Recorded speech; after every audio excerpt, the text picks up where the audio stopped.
conversation with him was basically that, you know, I don't have the investigative information right now to change it, but that you had conversations with Maria who had, you know, concerning information that could change the manner, you know, the cause of death. That, and, you know, I would be willing to change it based on, you know, if further investigation could substantiate her story.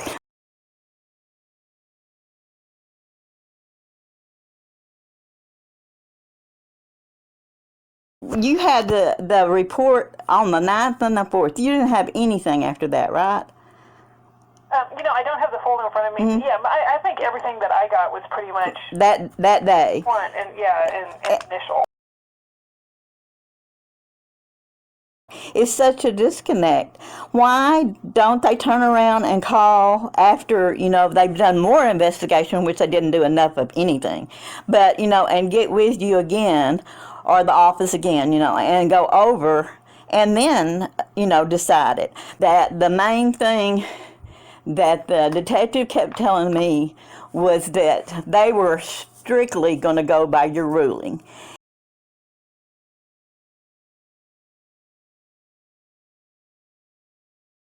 Biggest part is they kept throwing it back at you, and I'm like, I knew, you know, what me and you had talked about. Right. And you said, I think they've got it confused. I think they got confused that it takes the autopsy and the investigation, not just the autopsy.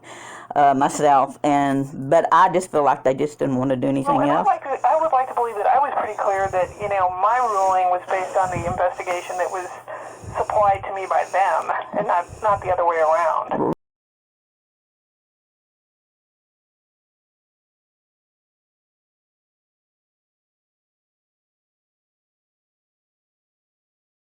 She said, anybody with any valid evidence, no. And I'm like, y'all had valid evidence. If you had looked at it, y'all chose to ignore it, is what happened on that. Right.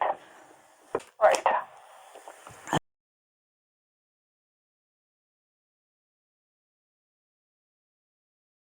All these years, you know, I just felt so, like I told you before, I just felt so inadequate. And then when I feel like, well, at least, you know, I'm not totally as dumb or ignorant as far as my thinking.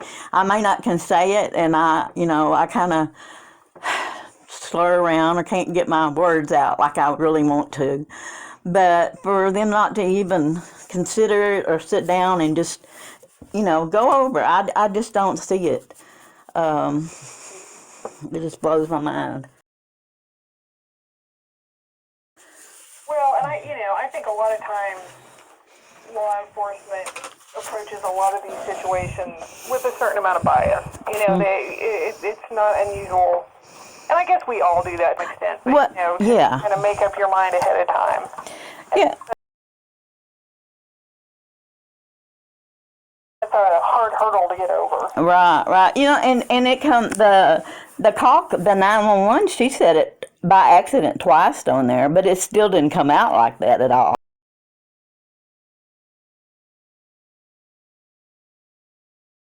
Every time, you know, like when she told me she was grabbing for the gun and stuff, and then she goes on the interview tapes and she says, I never said that. Well, you know, I know you did. Without a doubt you did. I have witnesses that you did, you know. The investigator that, he just kind of, you know, like everything was irrelevant.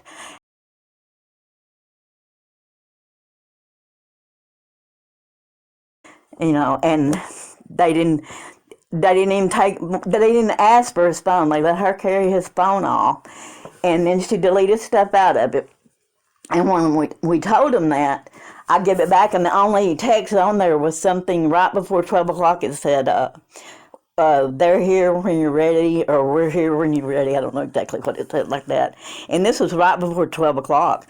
And that was a strange text to me, you know, to be there. And he took it and kept it and said everything on it looked okay. Well, she'd already erased stuff, you know, except that one. And he still act like nothing on the computer or the phone was of any importance, except, you know, he kind of got onto her on the tape.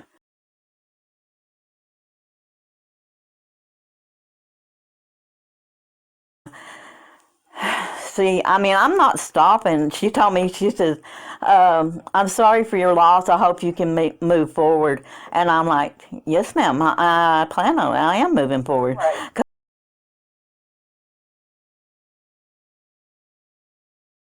I feel like, I've waited all these years to try, to get some help. And now I feel like I'm in a position more of, I feel like, I do know more than what they do. Before I felt like everybody was so much smarter than me, period.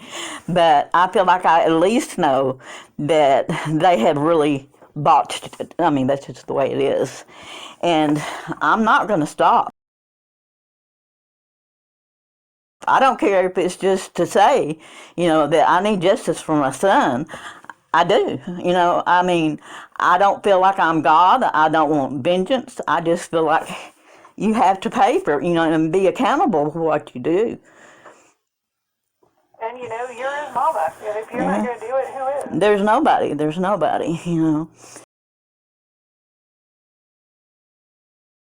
Well, yeah, I mean, I'm happy to look at that. Yeah, to go over it. Like I said, it to me it's just a disconnect that they don't come back to the medical examiner and say, now this is what's happened during it, because they sit there for, I don't remember if we went up there the 8th or the 10th, because it happened on the 4th, and they had not moved one iota.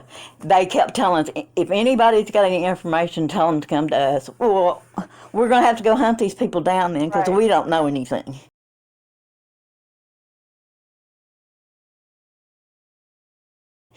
And then the people that did come, that said, she had said it directly to him, he still didn't do anything. And plus, to me, why do you wait till December the 30th to send off DSR kits? You're telling me that there was no gun residue on her, but then you haven't even sent the kids off. You lied, Yeah.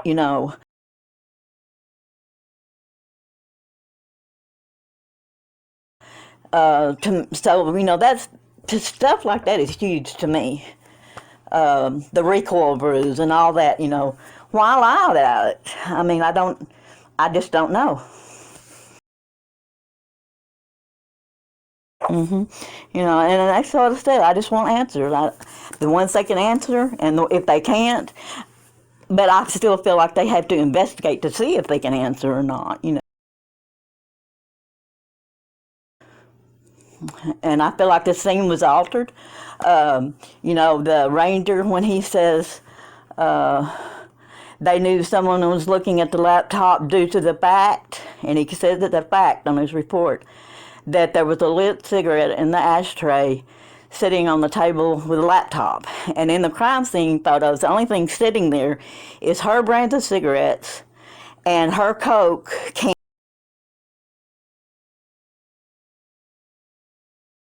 because she poured Crown or whiskey or whatever you call it in it.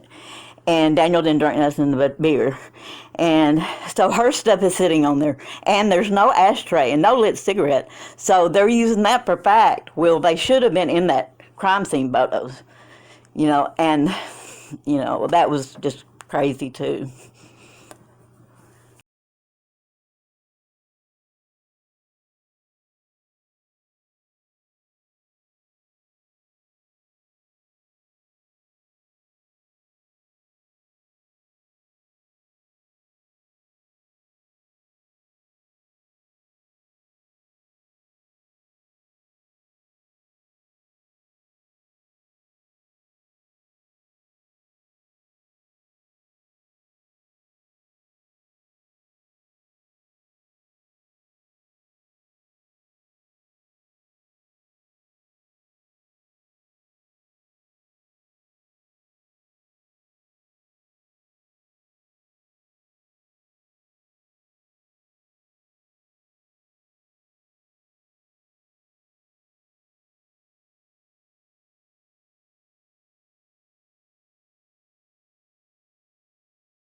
It doesn't state that he's the only one that had it on the trigger, being that they didn't even fingerprint the gun or any part of it.